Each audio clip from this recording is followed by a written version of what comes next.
UFC 281 takes place on Saturday evening with a big storyline going into the main event. As Israel Adesanya not only looks to defend his middleweight title and in some people's eyes become the middleweight GOAT, but he also looks to exact revenge on Alex Pereira, who has beaten him twice before in the kickboxing world. Now in today's video, I'm going to be breaking down both of their kickboxing fights and I'm going to be analysing them and giving my thoughts on them. But before we start, it is important to note that the Alex Pereira we're going to see in these kickboxing fights is not the same one we're going to see on Saturday in the cage with Adesanya. I've got to mention that Pereira started training kickboxing at the age of 23. So by the time of the first fight, he had only had about 4 or 5 years training, I believe, going into that Adesanya fight, whereas Adesanya had a lot longer training. And also, Pereira, I believe, was still an alcoholic. We still had some sort of issues going into that fight, and that is not documented well enough, I believe. And then coming into the second fight, Pereira, it was about a year and a half later, Pereira had just been brutally KO'd himself. He took that fight while still injured and on short notice.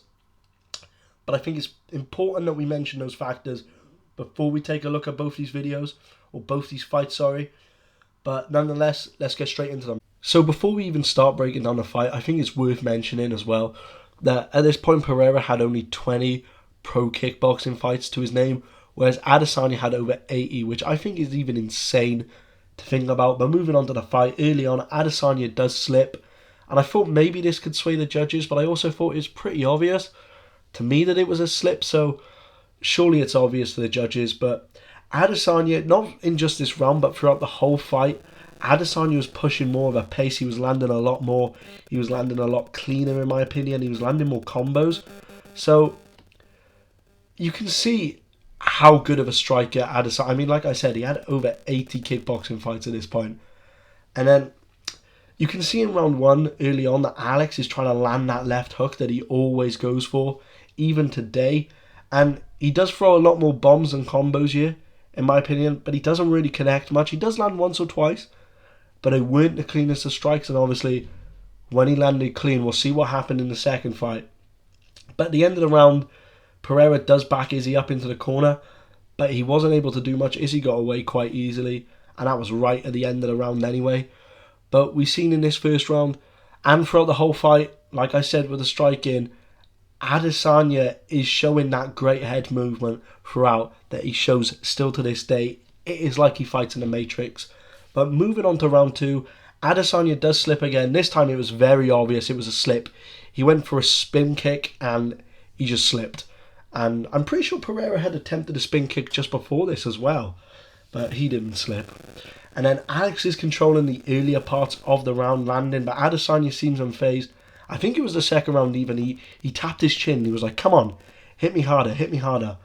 And this leads to Alex backing up Adesanya, but he uses his excellent head movement to get out of the way. And then after that, Adesanya begins to take over. He's landing a lot more punches, a lot more combos. He does even get Alex to cover up once or twice. And then towards the end of the round, because Adesanya was just in control from here on out, in my opinion, but towards the end of the round, Alex lands a clean 2-strike combo while Adesanya is up against the ropes. A quick left and a right. He then tries to land that left hook again. Izzy leans away from the left hook, so he doesn't quite land it. And then until the end of the round, both men are trading, landing some big shots. But Izzy is landing more and more. He's outputting more. He's landing more. He's landing cleaner, in my opinion. So right now, I've got Adesanya winning the 2 rounds. So he should win this fight. Adesanya should have won this fight. And we're going to get into round 3 now. But I even think Adesanya won round 3. But Izzy comes out, start round 3, once again pushing a pace, landing more shots. And at one point, even seems to stun Alex. It wasn't for long. It was more of a few strikes. Hits Alex clean, and Alex is like, whoa, that hit me. That actually connected. I felt something there. But straight after this, Alex comes with a strong combo of his own. I think it was a left-right body kick, if I'm remembering that correctly. I might be wrong there. But Adesanya seemed to not even be fazed by that. I think this was when Adesanya went into the ropes. Alex was trying to follow up, but either they got broken up or Izzy managed to use his movement to get out the way again. And then Izzy continues to push the pace and use his movement to evade most of Alex's shots and ultimately get to the end of the round winning the fight. I suppose you could maybe say that one combo did sway the judges, because you definitely felt a connection when Alex landed. I think it was a slight overhand he landed at some point. You definitely heard it and felt it. So maybe the judges were like, okay, we'll give that. But still, I'd say this was pretty obvious 3 rounds for Adesanya. You can't even justify one to Alex, in my opinion. In the third round, Alex looked really sluggish and tired, while Izzy seemed to be really fresh. So I had Izzy winning his first fight 3 rounds to nothing. And even when they went to the judges' decision, you could see Alex was like, whoa, I won, but I mean, that's judging for you. I don't watch a lot of kickboxing, so maybe judging's as bad as it is in normal boxing, but to me, Izzy won this fight pretty clear, 3-0. We then move on to fight number 2, which takes place about a year to a year and a half later.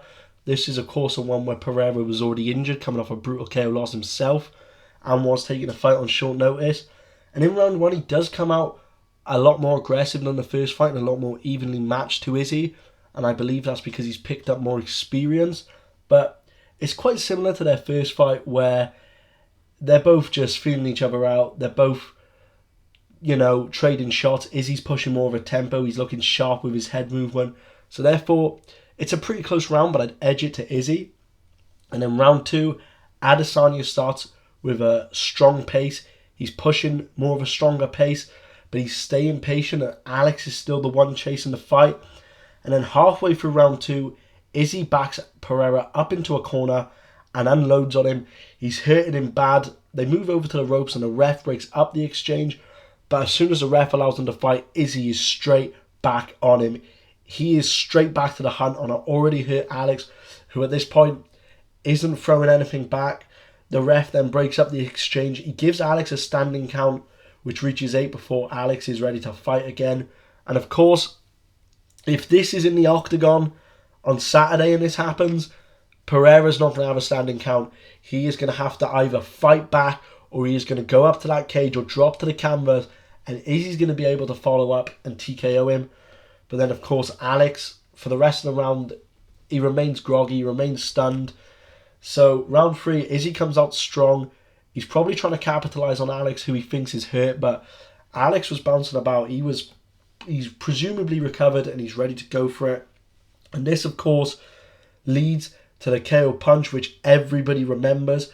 It was a beautiful check left hook from Alex, put Izzy straight to sleep. And I believe if he lands that on Saturday, it's lights out for Adesanya. But people seem to forget in this fight, even though Alex was injured and he took it on short notice, Adesanya was still the stronger fighter. Do I believe he's going to win Saturday? No, I believe Alex is going to win and knock him out in the 3rd round. But Adesanya should have won their first fight, and he looked sharp in that 2nd fight before he got knocked out. So let's not count him out. But that's why I wanted to break down both fights for you here today. It's because people seem to think, oh, well, Alex knocked him out in the 2nd fight, and he won the first one, so he must walk through Izzy on Saturday. No.